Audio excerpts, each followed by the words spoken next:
Fusing is one of the most important safety components in a battery system. Its purpose is simple. A fuse protects your system by stopping excessive current before it can damage components or create a fire risk. If a short circuit or fault occurs, current can rise very quickly. Without protection, that energy can overheat cables, damage equipment, or create a serious safety issue. A properly sized fuse interrupts that current and protects the system. Fuses should be installed as close to the battery as possible on the positive cable. That way, the entire system downstream is protected.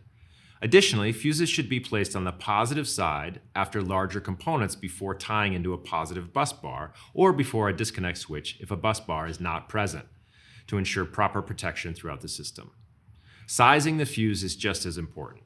A fuse should be large enough to handle normal operating current, but small enough to protect the cable and components. In most cases, you size the fuse based on the cable rating and the maximum expected load. In addition to fusing, most systems also include a battery disconnect switch. A disconnect switch allows you to manually shut off power to the system for maintenance, storage, or emergency situations. Unlike a fuse, which reacts automatically, the disconnect gives you direct control over the system. Both components serve different roles, and both are important. In battle-born systems, proper fusing works alongside the internal battery management system to provide layered protection.